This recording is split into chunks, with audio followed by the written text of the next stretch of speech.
சிறுவாபுரி முருகன் திருக்கோவிலில் அன்னதான கூடத்தின் அருகே கழிவுநீர் சூழ்ந்திருக்கும் அவலம்.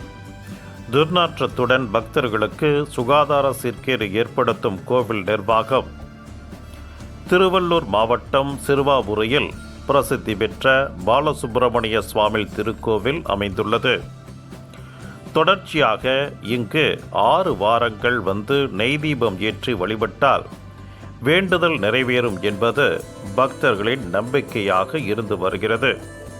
அதிலும் முருகனுக்கு உகந்த செவ்வாய்க்கிழமை நாட்களில் சிறுவாபுரி கோவிலில் பக்தர்கள் அதிக அளவில் வந்து செல்வது வழக்கம்.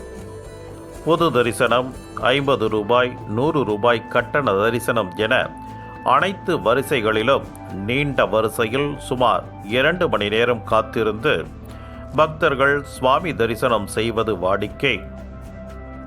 புதிய வீடு கட்ட வேண்டும், திருமணத் தடை நீங்க வேண்டும், அரசியல், ரியல் எஸ்டேட் தொழில் என பல்வேறு வேண்டுதல் நிறைவேறுவதற்காக ஆலயத்தின் பின்புறம் உள்ள வேப்ப மரத்தடியில் நெய் தீபம் ஏற்றி வழிபாடு செய்தும் செங்கற்களை அடுக்கி வைத்து பக்தர்கள் நேர்த்திக்கடன் செலுத்துவர்.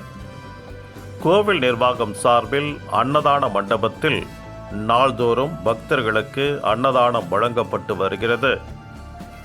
இந்த நிலையில் அன்னதான கூடத்தை சுற்றிலும் கழிவுநீர் தேங்கி பக்தர்கள் முகம் சுளிக்கும் நிலை ஏற்பட்டுள்ளது.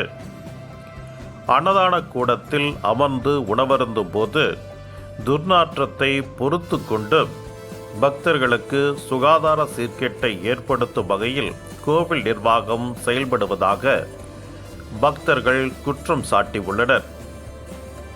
டெங்கு, மலேரியா போன்ற பல்வேறு பாதிப்புகள் மக்களை வாட்டி வரக்கூடிய சூழலில் மன நிறைவு வேண்டி ஆலயத்திற்கு வந்து இறைவனின் வரப்பிரசாதமான அன்னதானத்தை உட்கொள்ளும் போதும் நோய் தொற்று ஏற்படுத்தும் வகையில், சுகாதார சீர்கேட்டை ஏற்படுத்தும் வகையில் கழிவுநீர் சூழ்ந்திருப்பது பக்தர்கள் மத்தியில் அதிருப்தியை ஏற்படுத்தி உள்ளது.